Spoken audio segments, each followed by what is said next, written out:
Esta é mais uma edição do Mining Talks. E hoje nós temos o prazer de receber novamente nosso prezadíssimo Dr. André Ferreira. E hoje nós falaremos sobre um tema importantíssimo, instigante e difícil, que são as políticas estadual e federal de segurança de barragens de uma maneira geral. E, especificamente, falaremos sobre a Política Estadual de Segurança de Barragens de Minas Gerais. André, muito obrigado por aceitar o convite, muito obrigado por estar aqui conosco. Doutor William, bom dia. Mais uma vez, muito obrigado pelo convite. É sempre uma honra e um prazer estar aqui com o senhor. Eu acho super importante esse espaço para debatermos, né, o direito ambiental como um todo, temas polêmicos, né? Eu acho que a discussão é sempre válida, dúvidas sempre teremos, né? Nossa legislação é dinâmica, tá sempre mudando, sempre respondendo aos acontecimentos, né, que sucedem. Então, eu acho que esse fórum que o senhor mantém aqui, ele é extremamente importante e necessário para a gente estar sempre atualizado nas principais discussões legislativas, jurídicas, normativas. Então, gostaria de novamente agradecer estar aqui e, enfim, que a gente possa ter uma manhã bacana de bastante discussão e ideias. Muito bom. Até porque essa legislação é muito recente, então nós podemos dizer até que ela está em construção, não é? Porque o debate é intenso e isso faz parte da evolução do direito. Bom, entre os temas que nós trataremos aqui hoje, o André, aliás, o André é especialista nesse assunto e dos bons, porque acompanhou isso desde o início, né? Então, ele aprendeu na prática mesmo, isso aqui é bom, né? Então, nós vamos ter um panorama geral da política nacional de segurança de barragens, da estadual também. Uma questão, André, que eu queria ver com você, a questão da assimetria regulatória, ou seja, um regulando, a União regulando de um jeito, o Estado regulando de outro, né? A questão da presença de comunidades na zona de salvamento, né? É uma questão também relevante, e relacionada a isso, a questão de remoção, realocação e reassentamento dessas pessoas ou comunidades, porque não deixa de causar um certo impacto, né? Então, e há mais temas. Hoje nós vamos concentrar nesses aqui por causa do nosso tempo. Para quem está assistindo o Mining Talks pela primeira vez, nós buscamos fazer vídeos curtos, seguindo uma tendência aí mundial. E se houver mais assunto, André, sobre isso, nós podemos fazer um segundo. Nós vamos tentar aqui manter essa característica de vídeo curto. Bom, o André, muito conhecido. Conheci o André em Cubatão. Que ano que foi aquilo, André? Você lembra assim de cabeça ou não? Doutor William, foi 2000 ou 2001? 2000 a 2001. Então, nós temos mais de 20 anos que nós nos Sem conhecemos. dúvida. Muito bom. Esse convívio foi excelente, está sendo. E o André tem mais de 20 anos de experiência profissional. E eu gosto muito de falar do André porque, além da formação acadêmica muito sólida, ele tem uma experiência prática das coisas. Se nós nos conhecemos há 20 anos e você tem 20 e poucos anos de carreira, eu posso dizer que eu acompanhei, né, a sua evolução. Integralmente. Alegria, né? E eu acompanhei isso. É uma formação acadêmica, conhece muito a teoria e a prática também, porque ajudou a resolver muitos pepinos aí ao longo desses 20 anos. E não foram poucos, né, André? O André tem um currículo extenso, mas eu não vou ler, porque todo mundo conhece o André, mas é um profissional realmente muito bom. Sabe? E outra, tem uma visão multidisciplinar do direito da mineração, não só o direito minerário, aquela questão regulatória. Não é porque o André conhece de questões ambientais, as minerárias, imobiliárias, né? Daqui a pouco, André, vai haver um direito de barragens, tá certo? Não está Destacado do longe direito disso. ambiental. Não está longe disso, não. Tá certo? Né? Eu já falei que um dia nós vamos ter um direito ambiental aplicado à mineração. Estou achando que o direito de barragem vai sair antes disso. Tá certo? Muito bom, né? Bom, a questão de segurança de barragens ganhou relevo aí em função dos acidentes. A questão das barragens de mineração sempre foi um assunto importante, né? Mas com os acidentes ganhou relevância, né? Não há dúvida que isso impulsionou, né, não só o direito positivo, mas nós tínhamos também questões de percepção da sociedade, percepção do mundo político em relação a esse assunto, né? Então, muito interessante. Qual é a sua impressão sobre esse quadro geral do direito das barragens? Ó, já estão cunhando uma expressão nova aqui, hein? Direito das barragens, certo? Como que você viu esse movimento?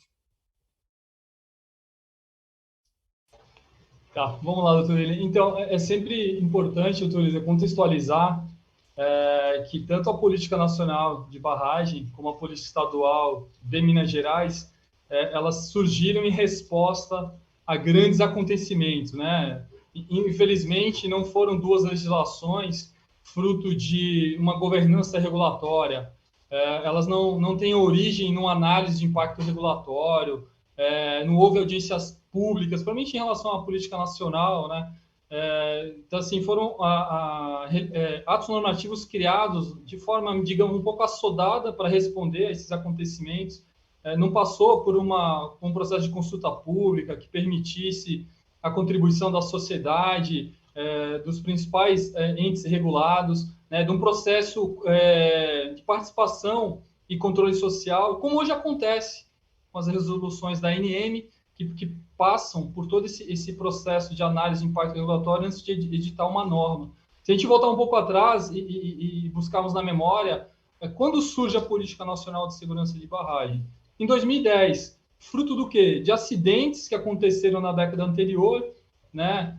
Pelo menos 4 grandes acidentes que me vêm à memória: o acidente de 2001 na mineração Rio Verde, Nova Lima, né? Teve morte de 5 pessoas, 43 hectares de áreas degradadas. Em 2003, em Cataguases, também, onde você teve lá 1,1 bilhão de lixivia despejado em córregos, né? 600 mil pessoas afetadas. Outro acidente importante, esse a gente conhece bem, né, Dudu? Em 2003, na Ultrafert, aliás, em 2004, em Catalão, né? Também um acidente importante também, mais de 180 hectares foram atingidos.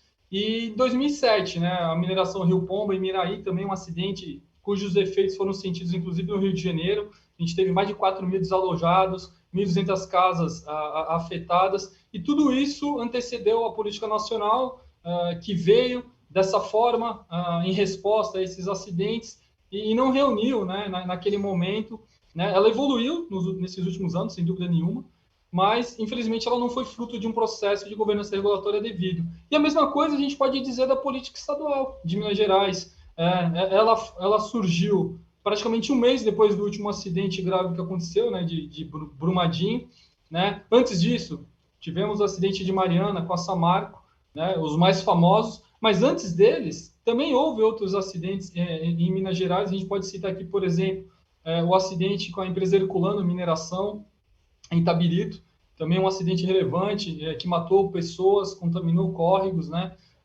E não aconteceu em Minas Gerais, mas também é um acidente relevante que está aí nos anais da história, que é o acidente em Analândia, em 2011, em São Paulo, também, onde uma barragem rompeu e destruiu uma rodovia estadual em São Paulo, que também foi um marco importante que antecedeu também essa política mais ocorrida em São Paulo. Então, a gente percebe que, infelizmente, no Brasil isso é muito comum, né? A legislação ela surge de uma necessidade de resposta a um grande evento.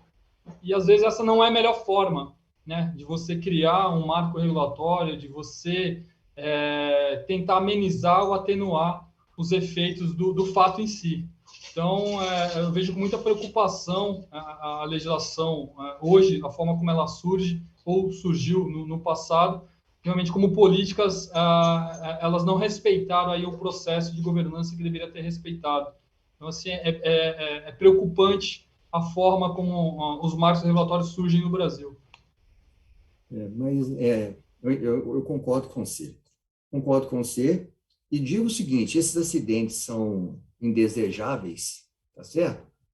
Mas aviões caem também, e isso não diminui a importância do setor mineral para o desenvolvimento socioeconômico do Brasil. É triste, mas nós não podemos, com isso, também dizer que a mineração não tem uma relevância para o país. Muito bom, André. Seguindo para o nosso próximo tópico, uma questão que vem sendo sempre discutida no direito ambiental, principalmente,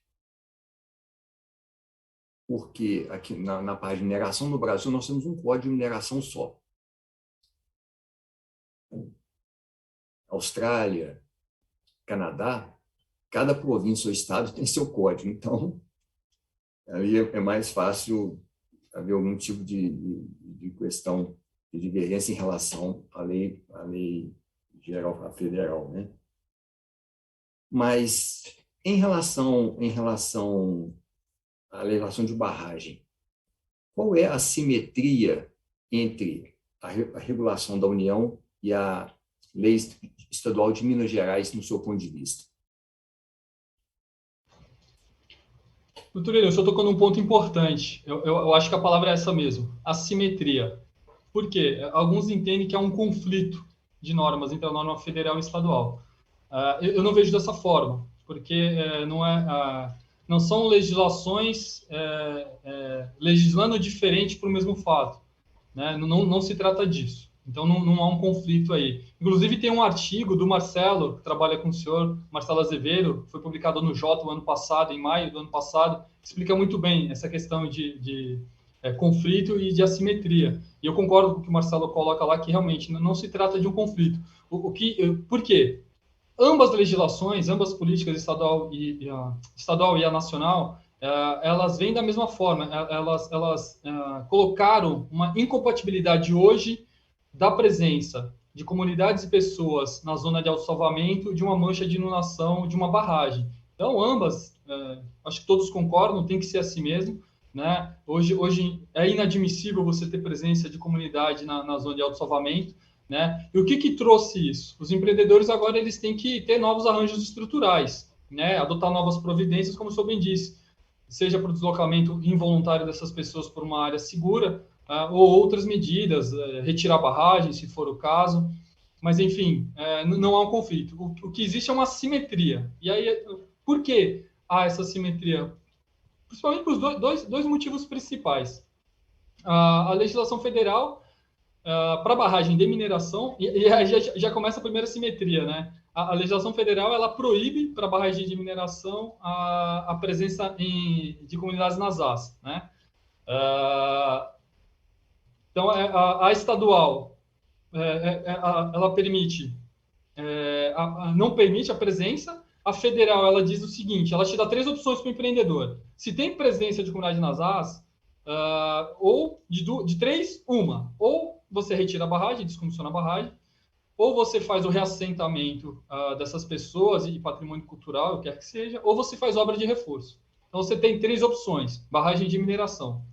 Né? E aí a primeira pergunta, e barragem industrial? Você tem barragem industrial, você tem barragem em plantas de metalurgia, plantas industriais, que não são barragem de mineração. E essas barragens que têm comunidade nas AS? O que acontece com ela? A legislação silencia em relação a isso. E aí nós temos a legislação de Minas, que fala, olha, não é permitido também a presença, mas não te dá opções. Então, ou você tira a barragem, ou você tira a comunidade. Ela não vem com essa opção da obra de reforço. Então, você já vê um tratamento diferenciado. Outra coisa, a legislação de Minas é clara em relação ao seu alcance do artigo. Né? Ela fala, olha, o artigo 12 ele só vale para empreendimentos que vão ser alteados ou novas estruturas. Barragens que já estão em operação não precisa tirar das AS, né? Já a federal não. Se você tem uma barragem hoje em operação e tem população nas áreas, você tem que fazer lá a avaliação de qual vai ser a sua opção. Tirar a barragem, tirar as pessoas ou a obra de reforço, e lá tem os prazos regulatórios que você tem que atender. Então, o empreendedor fica, né, um tanto quanto perdido, né? Pô, como é que eu me enquadro aí, né? Se eu estou em Minas Gerais, eu tenho legislação federal e estadual, eu tenho uma barragem industrial, então eu não aplico a federal. Não, peraí. Tem coisas da federal que não aplicam, que é voltado para a barra de mineração. Mas em questão da remoção das AS. Então, realmente, há essa simetria que leva, sim, a uma certa confusão para o empreendedor, né? E como atender isso. Então, as dúvidas vão surgindo por causa do quê? O que eu falei lá no começo, essa criação assodada dessas novas obrigações, sem uma devida análise crítica, sem ouvir empreendedor, sem ouvir participação de órgãos públicos, da sociedade civil, enfim, acaba caindo nisso, nessas armadilhas legislativas que levam a você tratar de forma diferente situações semelhantes. Então, realmente, eu concordo com o senhor que há essa assimetria em relação à legislação federal e à estadual, mas não um conflito. Muito interessante, André. Muito bom. Bom, já que nós estamos falando de comunidades na zona de autossalvamento, na prática, como tem sido as providências? Por exemplo, no seu ponto de vista, você acha que cabem servidões minerais ou até desapropriações, né, como uma ferramenta para retirar essas comunidades? Qual a sua opinião? Doutor Elian, eu acho que a servidão minerária ela pode atender, sim, a necessidade do empreendedor para auxiliá-lo nessa. Eu não vou chamar a palavra, eu não vou usar a palavra remoção, doutor Elian, porque eu acho ela muito pesada, ela tem uma carga valorativa assim, né? Remover é como se estivesse tirando a pessoa forçadamente, né? E tudo sempre vai depender de negociação justa, prévia, né? Então, eu estou tentando adotar uma linguajar de deslocamento involuntário, porque a pessoa vai ser deslocada mesmo contra a vontade dela, mas vai ser indenizada para isso. Quando o senhor fala da servidão, a servidão ela só vai atender a quem tem barragem de mineração. E quem tem barragem industrial, como é que fica, né?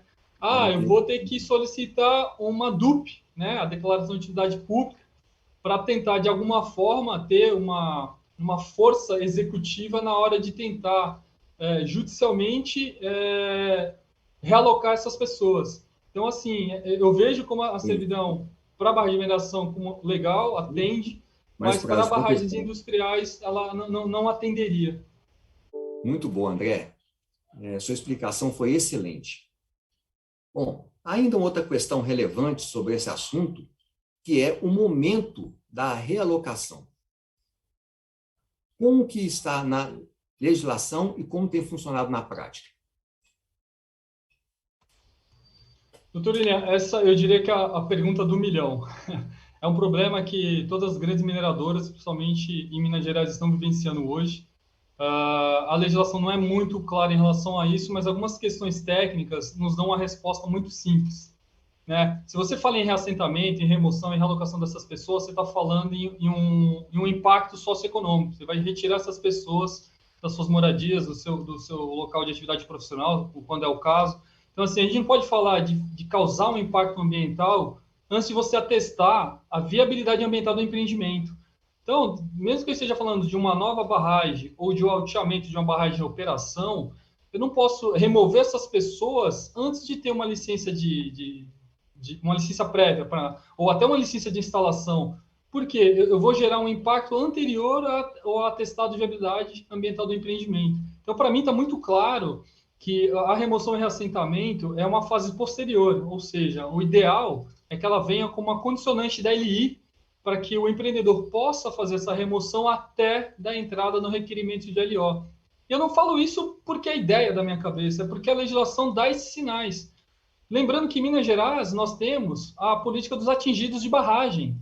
E essa política estadual dos atingidos de barragens, ela preconiza lá nos seus artigos a elaboração pelo empreendedor do PREDES, que é o Plano de Recuperação e Desenvolvimento Social, Econômico e Social. Então, o empreendedor, ele deve preparar esse plano, onde vai ser tratada a condição dessas pessoas presentes nas AS. Ele condiciona lá no artigo 6º, se eu não me engano, no parágrafo 3º, que o PREDES, né, o Plano de Recuperação e Desenvolvimento Social, ele vai integrar o licenciamento ambiental, e aí ele ainda faz remissão a uma lei estadual de Minas Gerais, a 2.812, de 98, que fala do Plano de Assistência Social. E quando você vai nessa lei, do Plano de Assistência Social, lá ele fala claramente que na fase de LP, de licença prévia, o empreendedor ele deve elaborar o plano, e na fase de LI ele deve implantar o plano. E a LO só sai quando esse plano estiver devidamente implantado, ou seja, com a remoção das AS. Então, quando você faz essa analogia, para mim não resta nenhuma dúvida que a remoção e a relocação ela deve ser concluída até a fase de requerimento de LO. E nós temos conhecimento que algumas Suprans têm exigido do empreendedor a remoção antes, inclusive, da LP, o que me parece que é um absurdo. Né? Não tem como você causar um impacto socioeconômico antes de você atestar a viabilidade ambiental do empreendimento. Então, está para sair um ADN, uma deliberação normativa do Copan em relação a esse tratamento, quando se deve dar remoção, e espero, sinceramente, que venha com esse entendimento, em consenso com a lei que institui o Plano de Assistência Social, deixando claro que a remoção, o reassentamento e a relocação ocorram até o requerimento da LO. Muito bom, André, porque parece meio óbvio, né? Mas como o óbvio muitas vezes não é refletido nas normas, vamos aguardar, então. Muito bom. Nosso tempo aqui já está em cima. Então, seguindo a nossa tradição, todo Mining Talks eu apresento um livro. Por quê? O Mining Talks ele surgiu primeiro numa versão biblioteca, em que eu falava sobre um livro da minha biblioteca. Biblioteca maravilhosa de Direito da Mineração.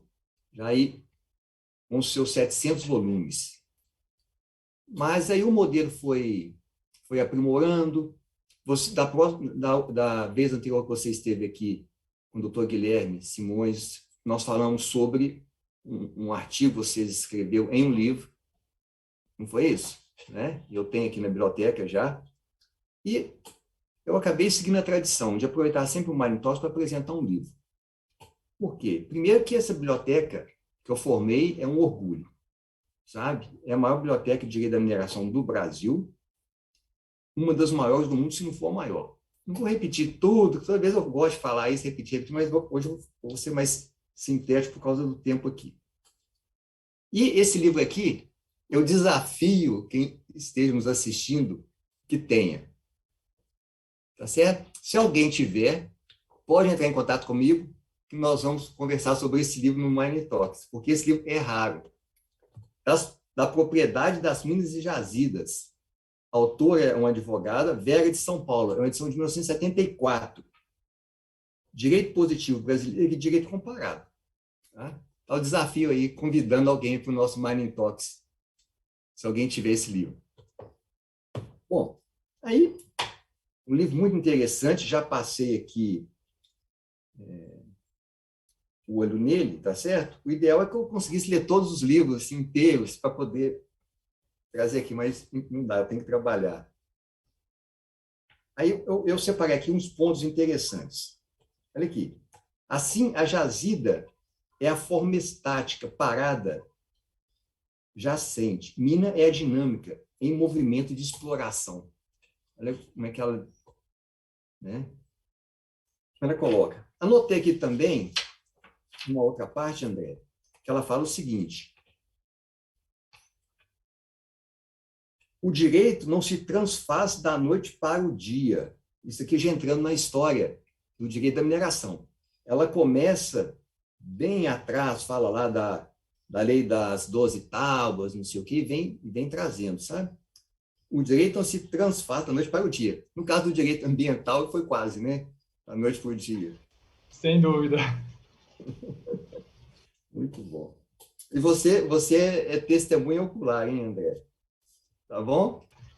Com certeza. Participei de todos os movimentos. Muito bom.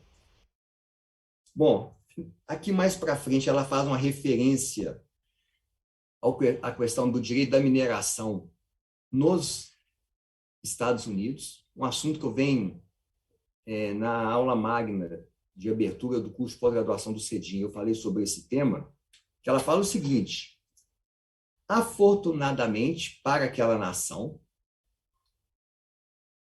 os recursos minerais, aqui está referindo aos metais, ouro, prata, só ocorreram depois da independência.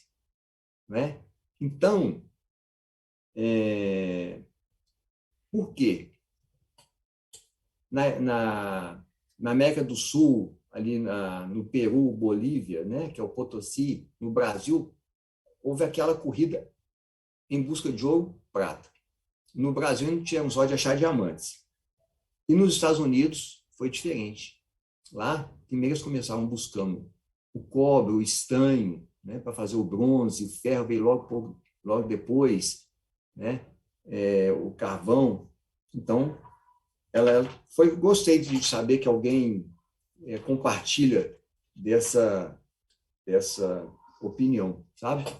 Inclusive, há relatos de que isso seria um dos elementos da diferença de desenvolvimento econômico entre o Brasil e os Estados Unidos, que ambos têm 500 anos, né, 500 e poucos anos. Aqui também uma bibliografia enorme, sabe? A Vera pesquisou, viu, para fazer esse livro. Muitos livros. Vamos ver se eu vou aqui, depois eu vou ver se eu acho algum no sebo aqui. Tá certo? Muito bom. E mais no finalzinho, o apêndice, ela já fala da questão da Amazônia, sabe? A cobiça das terras da Amazônia, e faz um apanhado muito interessante sobre isso, sabe? Livrinho muito bom. Está lançado o desafio aqui, espero fazer um Mining Talks com alguém que tem esse livro. Entendeu? Isso vai ser difícil, né, Turelli? A raridade dessa.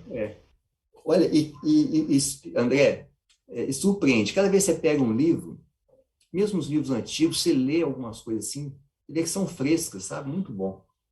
Muito bom. André, nosso tempo aqui já até passou, mas eu não pude cortar o prazer de ter você aqui para esse bate-papo. Foi muito bom, muito instrutivo, e fica o convite para você voltar. Tá bom? Obrigado. Turília, eu que agradeço mais uma vez, sempre bom estar na presença do senhor. Foi muito bom ter estado aí pessoalmente com o senhor dias atrás, é sempre gratificante. E estar de volta aqui nesse espaço de debates é sempre gostoso, nos leva sempre a nos preparar, estudar, tá lendo sempre, né? Sempre buscando informações para estar compartilhando com esse público do senhor que é altamente qualificado, e eu me incluo dentro deles, né? Dentro desse público. Então é sempre bom. Sempre que o senhor quiser, é só mandar um e-mail, é só ligar, é só mandar mensagem, que eu sempre vou estar à disposição. A gente está fomentando o debate do direito minerário, do direito ambiental, da mineração como um todo. Eu acho que quanto mais pessoas puderem estar abrindo espaços como esse do senhor para a gente poder conversar e discutir o direito, eu acho que informação sempre é válida, conhecimento nunca é demais. Então, fico à disposição do senhor para novos bate-papos. Convite feito, convite aceito. Vamos só ajustar a agenda aqui, tá bom? Bom, essa foi mais uma edição do Mining Talks. Espero vocês na próxima. Até.